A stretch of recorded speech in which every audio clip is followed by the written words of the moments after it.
नमस्कार, बहुत स्वागत है आपका हमारे YouTube चैनल पे। तो आज मैं बात करने वाला हूँ। पहले तो मैं बताना भूल गया। बहुत स्वागत है आपका गवर्नमेंट दृश्य पे, जहाँ पे हम सरकारी नौकरी और उनसे रिलेटेड सारे एग्ज़ाम्स के अपडेट आप तक पहुँचाते हैं, वो भी जल्द से जल्द। तो पहले तो मैं बताना चाहता हूँ कि लास्ट वीडियो में मैंने करप्शन से रिलेटेड एक बात कही थी। उससे रिलेटेड मुझे कमेंट आया कि क्या आप करप्शन प्रमोट करते हो? तो बोला बिल्कुल नहीं। मैंने वो बात मजाक में कही थी, उसको मजाक तक ही लें। मैं करप्शन बिल्कुल प्रमोट नहीं करता। और जैसा कि मेरा जो लास्ट वीडियो था वो था फूड सेफ्टी ऑफिसर के बारे में। तो फूड सेफ्टी ऑफिसर करप्शन ना करें तो बेहतर है। किसी और डिपार्टमेंट में हो तो यार मुझे क्या, क्योंकि फूड तो भाई सबके लिए होता है। खाना ज़रूरी है, और खाने में अगर करप्शन होगी तो फूड की क्वालिटी ख़राब होगी, फूड की क्वालिटी ख़राब होगी तो जनता का स्वास्थ्य ख़राब होगा। तो कम से कम इस डिपार्टमेंट में तो करप्शन बिल्कुल नहीं चाहिए। बहुत सारे डिपार्टमेंट में करप्शन नहीं चाहिए। और करप्शन पर अगर बात करें तो फिर वीडियो बहुत लंबी हो जाएगी। और मैं करप्शन को बिल्कुल प्रमोट नहीं करता, मजाक से हट के सीरियसली। अब अगर टॉपिक पे आए मेन बात, तो all India institute of medical science AIIMS new Delhi ने नोटिफिकेशन रिलीज़ किया है। ठीक है, क्या है? वेरियस कॉमन रिक्रूटमेंट एग्जामिनेशन है group B and group C के लिए। आगे पूरी बात करते हैं, क्या है मिनिमम एज रिक्वायरमेंट, क्या इंपॉर्टेंट डेट है, कितनी एप्लीकेशन फ़ीस है, क्या क्या कैटेगरी में है, क्या क्राइटेरिया है। आगे बात करते हैं, आइए। तो इम्पॉर्टेंट डेट की बात की जाए तो नोटिफिकेशन डेट जो है वो 12 जुलाई 2025 को ही रिलीज़ हो गई थी, यानी कि अप्लाई करने का डेट 12 जुलाई 2025 से स्टार्ट हो चुका है। आज 13 जुलाई है। और ऑनलाइन फॉर्म भरने का जो लास्ट डेट है वो है 31 जुलाई 2025। आगे बात करूँ तो लास्ट डेट है फ़ी पेमेंट के लिए, वो भी है 31 जुलाई 2025। बाकी आप लोग जो है फॉर्म का स्टेटस 7 अगस्त 2025 तक चेक कर सकते हैं। यहाँ पे लिखा हुआ है, देखिए। फॉर्म स्टेटस चेक डेट 7 अगस्त 2025। एग्ज़ाम डेट जो है वो है 25-26 अगस्त 2025। और एग्ज़ाम का जो सिटी है वो 7 दिन पहले ही आ जाएगा। और एडमिट कार्ड 3 दिन पहले एग्ज़ाम के। ठीक है। बाकी रिज़ल्ट की बात की जाए तो वो आप लोगों को जैसे ही अपडेट आएगा आप लोगों को अपडेट पहुंचा दिया जाएगा। इसलिए चैनल को सब्सक्राइब करिए, वीडियो को लाइक करिए, शेयर करिए, और ख़ासकर सब्सक्राइब करिए, ताकि जैसे ही कोई भी अपडेट आता है एग्ज़ाम से रिलेटेड, या फॉर्म के एक्सटेंड होने से रिलेटेड, या एग्ज़ाम के पोस्टपोन होने से रिलेटेड, किसी भी चीज़ से रिलेटेड हम आप तक अपडेट पहुँचा देंगे। वो भी जल्द से जल्द, with in half an hour, जैसे ही कोई भी अपडेट आता है। और आप लोग कोई भी अपडेट मिस ना करें कि एक दिन मिस हो गया या 2 दिन मिस हो गया। यार देखो, एग्ज़ाम का डेट मिस होता है ना, तो क्या होता है कि लाइक मान लो कि आज 12 तारीख है और कल 13 तारीख को एग्ज़ाम का डेट आ गया, और मैंने उसी दिन वीडियो डाल दी। सब्सक्राइब नहीं था, आप लोग जब यूट्यूब खोले आपके फीड में आया नहीं आया, तो क्या होता है कि सब्सक्राइब करने पर नोटिफिकेशन चला जाता है, जिससे हम लोग प्रिपेयर हो जाते हैं कि हाँ यार 20 तारीख को एग्ज़ाम है, 20 तारीख को एग्ज़ाम है, दिमाग में बैठ जाता है, हम लोग अच्छे से और पढ़ाई करने लगते हैं। इसलिए चैनल को सब्सक्राइब करिए। आगे बढ़ते हैं एप्लीकेशन फ़ीस पे। तो जनरल और ओबीसी के लिए 3,000 रुपये का फॉर्म है एप्लीकेशन फ़ीस। और एससी एसटी और ईडब्ल्यूएस के लिए 2,400 रुपये का। यार महंगा है यार।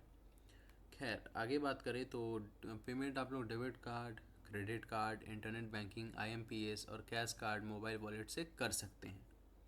आगे बढ़ते हैं, एज लिमिट के बारे में बात करते हैं। ये रहा। तो मिनिमम एज जो है वो है 18 साल पोस्ट वाइज, और मैक्सिमम ज़्यादा से ज़्यादा है 35 साल। बाकी एज रिलैक्सेशन जो है, आप लोग एम्स का जो age relaxation group B and C का जो भी रूल्स एंड रेगुलेशन, उसके हिसाब से ज़्यादा 6 महीना या 1 साल का एज रिलैक्सेशन मिल सकता है मैक्सिमम में भाई, मिनिमम में नहीं। मिनिमम में ये नहीं कि 17 साल के हो तो मिल जाएगा, कम से कम 18 साल है। मैक्सिमम में अगर 35.5 साल हो गए या 36 साल होने वाले हो तब हो जाएगा। ठीक है। बाकी टोटल पोस्ट जो है वो है 2300 प्लस पोस्ट आया है। 2300 प्लस पोस्ट, 2300 से ज़्यादा ही पोस्ट आया है। अब चलिए बात करते हैं पोस्ट का नाम और उसका जो क्या क्या योग्यता है, क्या क्राइटेरिया है उसका, उसके बारे में। तो assistant dietitian, dietitian demonstrator, dietitian and nutrition post का नाम है। ठीक है। स्लैश भी दिया हुआ है, अलग अलग है। तो इन सब के लिए क्या क्या योग्यता चाहिए? असिस्टेंट डाइटिशियन है, उसके बाद डाइटिशियन है, फिर डेमोन्स्ट्रेटर है। ठीक है। डाइटिशियन एंड न्यूट्रिशंस का। तो एलिजिबिलिटी क्या क्या है? एमएससी चाहिए फूड एंड न्यूट्रिशन में मास्टर्स में from a recognise university institution, 2 साल का एक्सपीरियंस होना चाहिए in the line preferably in the last teaching hospital. आगे बढ़ते हैं। और assistant NS assistant administrative officer executive देख लेना, स्लैश है assistant NS assistant administrative officer slash executive assistant NS slash junior administrative officer slash office assistant NS. इसका क्या क्या योग्यता है भाई? तो मिनिमम 3 साल का बैचलर डिग्री होना चाहिए, discipline from a recognise university. हाँ, तो वो सही बात है कि किसी रिकॉग्नाइज यूनिवर्सिटी से मिनिमम 3 साल का बैचलर डिग्री होना ही चाहिए। और फिर वर्किंग होना चाहिए, working knowledge of computer MS वो ऑफिस, ये तो सबको होता है यार, आजकल के टाइम में किसको नहीं होता है।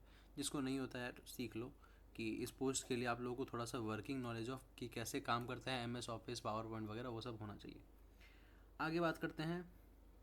Data entry operator grade A, junior administrative assistant, lower division clerk, senior administrative assistant, UDC upper division clerk.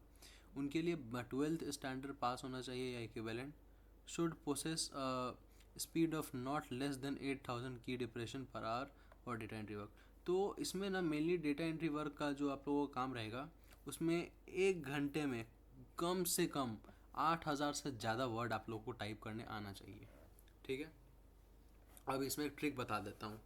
अगर आप लोग का स्पीड जो कम है, टाइपिंग का जो स्पीड है वो कम है, तो फ़ोटो खींचो, चैट जीपीटी पे अपलोड करो और बोलो कि बेटा इसको थोड़ा एक्सेल में कन्वर्ट करके दे दो, वो करके दे देगा। घंटों का काम मिनटों में। बाकी इंटरनेट स्पीड और प्रोसेसिंग टाइम पे डिपेंड करता है, जेमिनी से भी यूज़ करवा सकते हो, लेकिन चैट जीपीटी थोड़ा सा ज़्यादा अच्छा है। यहाँ पे चैट जीपीटी के प्रमोशन के लिए नहीं आए हैं। आगे बात करते हैं। पोस्ट का नाम है अगला assistant engineer civil, junior engineering civil. तो इसमें तो यार मेरे को लगता है कि ग्रेजुएशन चाहिए होगा सिविल इंजीनियरिंग में, ये रिकॉग्नाइज इंस्टीट्यूशन से, with 5 years experience in design and engineering of civil projects preferably in hospital environment. तो हॉस्पिटल इन्वायरमेंट में आप लोग को 5 साल का एक्सपीरियंस चाहिए, पहला डिज़ाइन और इंजीनियरिंग में, सिविल प्रोजेक्ट्स में, ठीक है। और बाकी तो ग्रेजुएशन होना चाहिए आप लोगों का सिविल इंजीनियरिंग में। और पोस्ट का नाम तो जूनियर इंजीनियर और असिस्टेंट इंजीनियर ही है। आगे बात करते हैं assistant engineer electrical, junior engineer, ठीक है, इलेक्ट्रिकल। इसमें graduates in electrical engineering from a recognised university institute और 5 years experience in design and engineering of civil projects. ये तो दोनों का सेम है, ऊपर वाला और नीचे वाला दोनों का जो योग्यता है, क्राइटेरिया है, एलिजिबिलिटी क्राइटेरिया, वो दोनों का सेम है। आगे बात करें तो असिस्टेंट इंजीनियर एसीआर और जूनियर इंजीनियर, तो मेरे को लगता है कि इसमें भी सेम ही है। क्या है? Graduate in mechanical electrical engineer, ठीक है। मैकेनिकल और इलेक्ट्रिकल इंजीनियरिंग में आप लोगों को ग्रेजुएशन चाहिए रिकॉग्नाइज इंस्टीट्यूट से, किसी भी क्या कहते हैं, मान्य यूनिवर्सिटी और इंस्टीट्यूट से, जाने माने, ठीक है। 5 साल का एक्सपीरियंस होना चाहिए डिज़ाइन और इंजीनियरिंग में, और सिविल प्रोजेक्ट्स होना चाहिए हॉस्पिटल के इन्वायरमेंट में। आगे बढ़ते हैं। चलो यार, इंजीनियर के अलावा कुछ तो नया आया। Audiometer technician, speech therapist, junior audiologist और टेक्निकल असिस्टेंट ईएनटी। इसमें क्या क्या चाहिए भाई?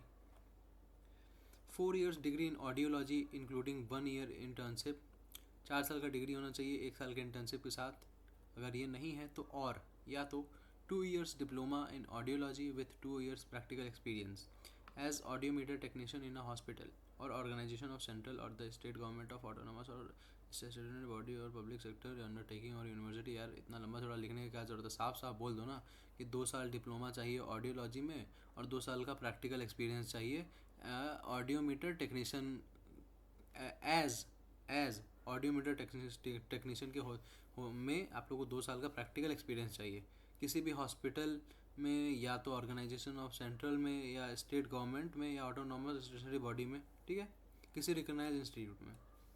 आगे बढ़ते हैं। Electrician, lineman, wireman. इसमें यार आप लोग को ज़्यादा कुछ नहीं है, सिर्फ 10th क्लास पास होना है या इक्विवेलेंट उसके 10th के लिए।